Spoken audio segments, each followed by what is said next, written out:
নন্দিনী তার বৌদিকে একদম দেখতে পারে না। কেন পারে না সে জানে না, কিন্তু পারে না। বিয়ের পর কুসুম যেদিন প্রথম এ বাড়িতে পা রাখে সেদিন থেকেই দেখতে পারে না। নন্দিনী লক্ষ্য করে দেখেছে বৌদির হাতের গঠন ভালো না, কণ্ঠস্বর তেমন মিষ্টি নয়, গঠনও হস্তিনী টাইপের, কেমন গটগটিয়ে হাঁটে, বাড়ি শুদ্ধ কাঁপে।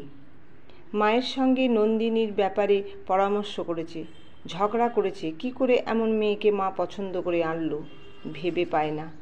সে যদি ওপেনিংয়ে এ দেখতে যেত হারগিজ এ মেয়ে পছন্দ করতো না। মাস দুয়েক পর সে দাদাকে একদিন টাইট করে ধরল। এটা ওটা বলার পর সে আসল কথা তুলল, মুখ ভেঙিয়ে বলল, একেবারে ফিদা হয়ে গেলি, যা বলে তাই শুনিস, আমাদের পর করে দিলি, বৌদির কথা ছাড়া এক পাও নড়িস না। অচিন্ত নন্দিনীর কথা কানে তুলল না, পাত্তাও দিল না। বোনেরা এমন দু চারটে কথা বলেই। নন্দিনী রেগে গেল, গলা চড়িয়ে হাত পা নাড়িয়ে বলল, বাড়ির সকলকে ধরে ধরে অপমান করছে, সেটাও বুঝিস না, ভেদুয়া কোথাকার। অচিন্ত বোনের কথায় হাসল। সে সোশিওলজি শিক্ষক, এই কদিনেই কুসুমকে ভালোভাবে চিনেছে, মনের গভীরতা মেপেছে, কথাবার্তা শুনেছে, অসঙ্গতি কিছু পায়নি। হাসি দেখে নন্দিনী আরও ক্ষেপে গেল। তাদের বাড়িতে অন্য বাড়ির মেয়ে এসে এত সুখে থাকবে সে কিছুতেই হজম করতে পারছে না। তার নিজের শাশুড়িও খুব খারাপ, নিজের বর মনোমতো হয়নি, নিজের ননদ কুচক্রী, সারা দিন তার নামে মিথ্যে বলে, গোপনে শাশুড়ি তাকে এটা ওটা দেয়, টাকাও দেয়। দাদার কাছে সুবিধে করতে না পেরে সে সরে আসে মায়ের কাছে। মাকে সে অনেকক্ষণ জ্বালাতন করে শেষে বলে, তোমাদের হঠাৎ করে কি হলো বলো তো? এইটুকু একটা পুচকে মেয়ে, তার কাছে সবাই বশ হয়ে গেলে, চাকরি করে বলে তার কাছে বিক্রি হয়ে যেতে হবে। মা তাকে ঘরের এক কোণে ডেকে নিল, মেয়ের কথায় সায় দিয়ে বলল, খুব চালাক, আর বলিস না নন্দিনী, আগে যদি জানতাম এমন বাঘিনী। নন্দিনী খুশি হয়ে জাঁকিয়ে খাটে বসে পা দোলাতে দোলাতেই চোখ বড় বড় করে বলে, যাক বাবা, আমি আর কিছু বলবো না, বুঝতে পেরেছ, এই ঢের। নন্দিনীকে খুশি দেখে মনীষা দেবী হাসলেন। আলমারি খুলে 1,000 টাকা খুব গোপনে তার হাতে দিয়ে বললেন, ভালো দেখে একটা শাড়ি কিনিস, রাতুলের সঙ্গে ঝগড়া করিস না। টাকা দেখে নন্দিনীর মুখটা উজ্জ্বল হয়ে উঠল, কিন্তু রাতুলের কথা শুনে পরক্ষণে মুখ কালো করে বলল, আর ছেলে পেলে না, আস্ত হার হাবাতের সঙ্গে বিয়ে দিলে। একটা কথা যদি আমার শোনো, বলেই মায়ের হাতে থেকে টাকাটা নিয়ে অতি দ্রুত সঙ্গোপনে ঘর থেকে বেরিয়ে গেল। প্রায় 6 মাস হয়ে গেল নন্দিনী প্রতি মাসে একবার করে মায়ের কাছে আসে, বৌদির নিন্দে মন্দ করে, শেষে অতি গোপনে মায়ের থেকে টাকা নিয়ে চুপি চুপি ফিরে যায়। আজও এসেছিল, কিন্তু আজ ঘটল অন্য ঘটনা। নন্দিনী বাপের বাড়ি এসে দেখল মা বাড়িতে নেই। ফোনে মা কনফার্ম করেছিল বাড়িতে থাকবে, কিন্তু বেয়াক্কেলের মতো কুন্দপুর তার বাপের বাড়ি চলে গেছে। দিদা নাকি অসুস্থ, হঠাৎ খবর পেয়ে গেছে। নন্দিনী খুব বিরক্ত হলো। গরমে ঘণ্টাখানেক পথে বাসে ঘেমে নিয়ে এসেছে, বসার পর্যন্ত জায়গা পায়নি। এখন মায়ের তুগলুকি ব্যবহারে হিতাহিত জ্ঞানশূন্য হয়ে উঠল। সে একবার ভাবল বাবার ঘরে যাবে, কিন্তু পরক্ষণেই চিন্তা করল গিয়ে লাভ নেই, সারাদিন কাব্য নিয়ে থাকে, জোর করে 4টে কবিতা শোনাবেই, শুনতে না চাইলে রাগ করবে। সে দাপাতে দাপাতে কুসুমের ঘরে এলো।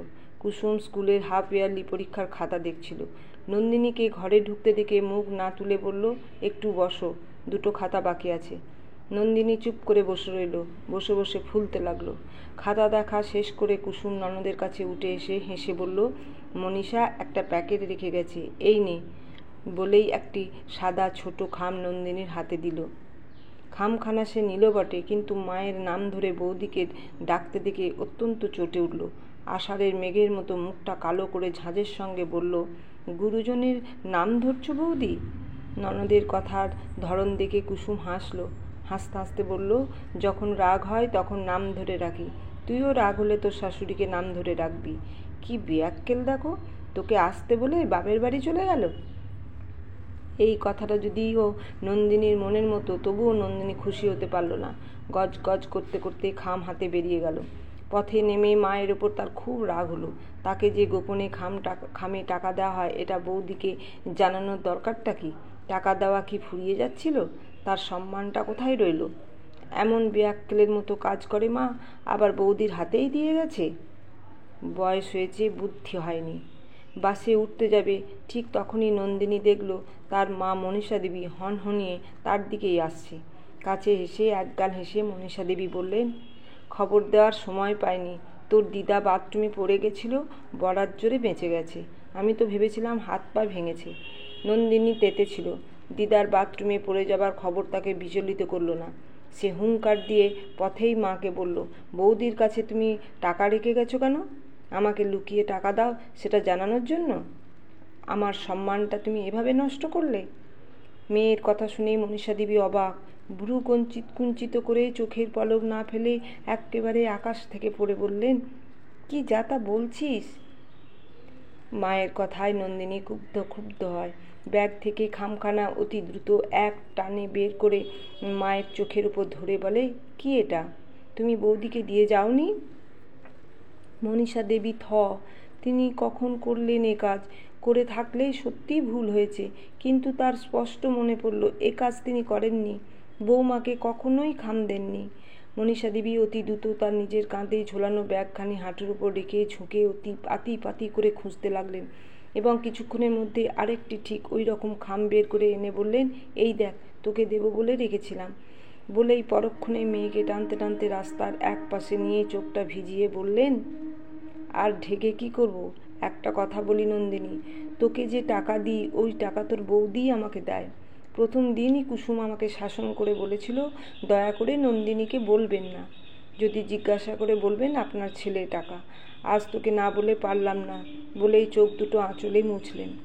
মায়ের কথা শুনে নন্দিনী অনেকক্ষণ ফ্যাল করে চেয়ে রইল মায়ের মুখের দিকে।